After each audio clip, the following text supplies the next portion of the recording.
Elon Theodore Musk. Is his middle name Theodore? No. But I think it fits, and I like it, so I go with it. Now, Elon's trying to buy Twitter, but could he actually pull off such a gargantuan task? I believe he could, and I have a little clip saved up that might make you believe he could as well. Let's check it out. Ambition to explore space. Absolutely. As an entrepreneur, there's quite a bit of competition Mm-hmm. out there. There's Jeff Bezos with Blue Origin. There's Richard Branson with his Virgin Galactic. Right. And I'm not talking about NASA either. There's Paul Allen. There's the European Space Agency and Boeing and Lockheed Martin. The Chinese, the Russians. Let's just throw all of them into the Everyone's same doing sort of competitive field. How is SpaceX different? How do you think you'll sort of surpass them? Well, you've listed a wide range of entities there, Mm-hmm. and I think the differences are really different depending upon which one you're referring to. Mm-hmm. Well, let me ask you this question. Yeah. Who is your competition?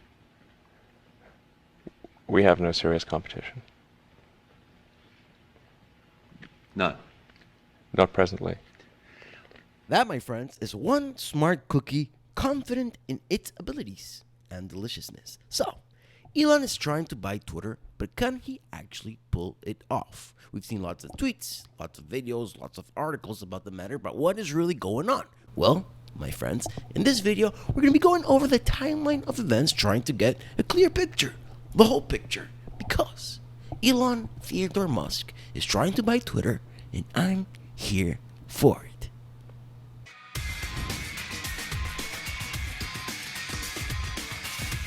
Our story begins on Twitter, and so that's where we shall begin as well. Now, if you're not already following me on Twitter, come on, it's free, just like hitting that red subscribe button. Anyway, our story begins on March 25th, 2022, when Elon Musk tweeted the following. Free speech is essential to a functioning democracy. Do you believe that Twitter rigorously adheres to this principle? And then he tweeted, the consequences of this poll will be important. Please vote carefully. As you can tell, I voted no, as did 70% of people. What were these 29.6% of people thinking? I have no idea. Were they Saudi citizens? Probably, and you'll see why I say that later. After this, Elon said the following on March 26th, the next day. Excuse me, I choked on myself there. So, March 26th, Elon says, given that Twitter serves as the de facto public town square, failing to adhere to free speech principles fundamentally undermines democracy. What should be done? You tell us, Elon. So, Elon Musk buys 9.2% of Twitter amid complaints about free speech. This on April 4th, as you can see here. Twitter's share price has risen in response. We don't care about that. So on April 4th, Elon gets on his Twitter account and says, oh, hi, lol, LOL. Then we have this, the memes. The memes were quite good. Twitter's next board meeting is gonna be lit. My friends, is it? No, it's not. Because Parag Agrawal, Twitter's new CEO, censorship executive officer, has said Elon has decided not to join our board. I sent a brief note to the company sharing with you all here. Team, Elon Musk has decided not to join our board. Here's where I can share about what happened. The board and I had many discussions about Elon joining the board, and with Elon directly. We are excited to collaborate and clear about the risks. This is bullshit. Of course they weren't excited to collaborate. We all believe that having Elon as a fiduciary of the company where he, like all board members, has to act in the best interest of the company and all our shareholders was the best path forward. The board offered him a seat. Now this is very important because he says he, like all board members, has to act in the best interest of the company. This is true. This is the law. In the best interest of the shareholders. This is true. This is the law. And this will be important very soon. Elon did not want to be in the board. He wanted to make bigger changes than being on the board. Now, could a member of the board make an offer to buy a company outright? I'm not sure about that. And I think it would be important to the story because taking Twitter private at 54.20 cents should be up to shareholders, not the board. I voted yes. 16% of people voted no. But interestingly, there were a lot of weird characters that were coming out of the woods and saying, hey, this shouldn't be done, or hey, we're going to buy more Twitter stock. For example, the Saudi prince, the Prince of Saudi Arabia, I don't believe that the proposed offer by Elon Musk at $54.20 comes close to the intrinsic value of Twitter given its growth prospects. Being one of the largest and long-term shareholders of Twitter, the Kingdom, KHC, and I reject this offer. To which Elon responded, interesting, just 2 questions, if I may, Prince. How much of Twitter does the Kingdom own, directly and indirectly? And what are the Kingdom's views on journalistic freedom of speech? This, of course, because of what we saw in the 2020 election with the whole Hunter Biden laptop. And that's just really the tip of the iceberg. That's the story I could always remember off the top of my head. That's maybe the biggest story. How they hid it, how they censored newspapers, accounts. You couldn't even share it on a private message. So, why is the Saudi Kingdom so interested in Twitter's ownership and in Twitter keeping its censors? Because as you'll see later, what Elon Musk wants is the algorithm to be open source, for people to be able to see what tweets get demoted, which ones get promoted, who gets censored, who gets shadow banned. This is all very important. This is all in defense of free speech. But then again comes the question, why is the Prince of Saudi Arabia so involved in Twitter and so against freedom of speech? Now, his offer was rejected, which, in my opinion, goes against the best interest of the shareholders. So Musk decided to explore a potential tender offer for Twitter for $46.5 billion. And what does this mean? A tender offer would mean that he could go past the board and directly to the shareholders. But he hasn't done this yet. Now, I'm not, business associations in law school was not my favorite class. Did I pay a lot of attention? No, I did not. But this is getting very interesting. So I might have to hit the books again. Now we can get to some funny things, but before we get to the funny things, I want to say something about the best interest of the shareholders, because Ron DeSantis has Twitter stock as part of the Florida public stock we own. Florida owns. I live in Florida. Florida owns Twitter stock. That means we are shareholders of Twitter. By rejecting Elon Musk's overpriced offer, the Twitter board breached its fiduciary duty to the shareholders. They have to do everything in the best interest of the shareholders, right? Yes. So what Ron DeSantis here in Florida is doing is exploring the possibilities of suing the board of Twitter, the board of directors, for the breach of fiduciary duty.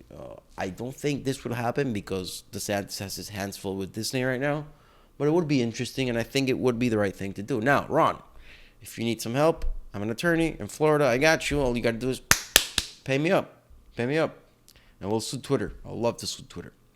So, Elon Musk decided to have some fun amidst all the seriousness and tweeted this. In case you need to lose a boner fast. Now, I don't know who would need to lose a boner fast unless, you're with a lady you like, making love, and you don't want to finish quickly. So you could think of this. You could think of Bill Gates. Billy O. Gates. But this is important. Check this out, boys. And this interview just happened. When was it? Does it say the date?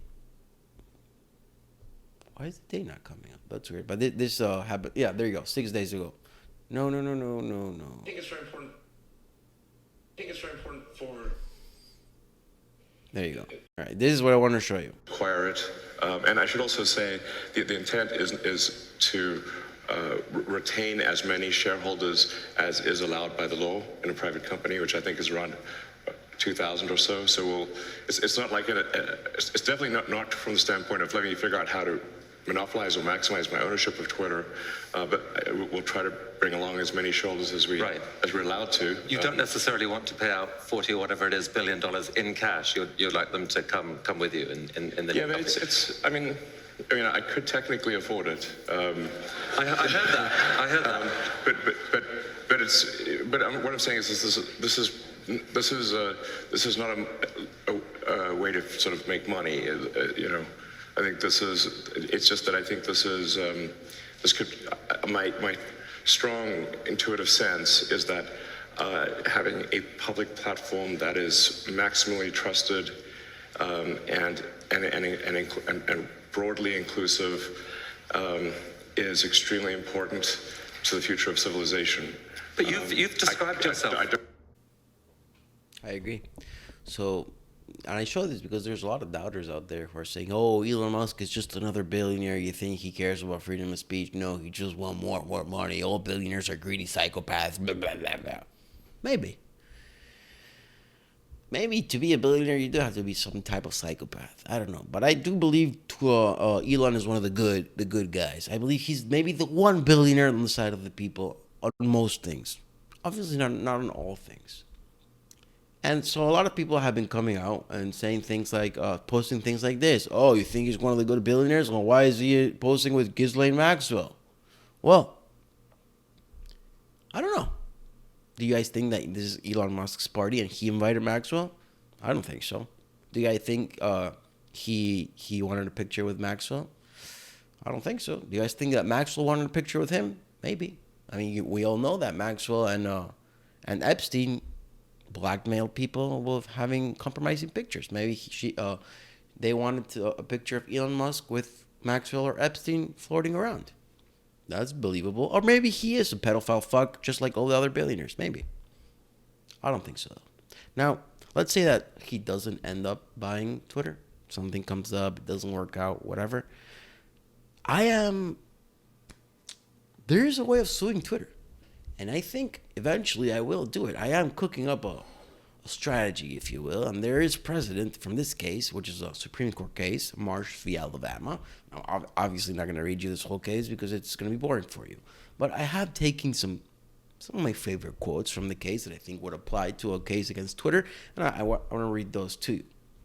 So, 4 quotes. First, the more an owner, for his advantage, opens his property for use by the public in general, opens up his property for use by the public in general, the more do his rights become circumscribed by the statutory and constitutional rights of those who use it. Meaning, the more an owner of a business opens itself up for public use, the more its private rights are circumscribed, belittled by the rights, the constitutional and statutory rights of the citizens of the United States. Quote 2. To act as a good citizen, they must be informed. In order to enable them to be properly informed, their information must be uncensored. No censorship, even if private. 3. When we balance the constitutional rights of owners of property against those of the people to enjoy freedom of press and religion, as we must here, we remain mindful of the fact that the latter occupy a preferred position. As we have stated before, the right to exercise the liberties safeguarded by the First Amendment lies at the foundation of free government by free men, and we must, in all cases, weigh the circumstances and the praise. So just because it's private property or a private business doesn't mean that, okay, you can just violate everyone's First Amendment rights. No. We got to analyze situation by situation. And our last quote, in our view, the circumstances that the property rights to the premises where the deprivation of liberty here involved took place were held by others than the public. It's not sufficient to justify the states permitting a corporation to govern a community of citizens so as to restrict their fundamental liberties and the enforcement of such restraint by the application of a state statute. Now, suing Twitter will definitely be a big, gargantuan task. And there are few, if not many, hurdles to do so. But I think there's a way. And if it's not me, it'll be someone else. But maybe it won't be necessary because Elon will end up buying Twitter. We'll see what happens. And we just saw the timeline. I hope you enjoyed this video. If you did, share it with your friends, share it with family, hit the like button, subscribe, all the things. Thank you for watching. I'll see you next time.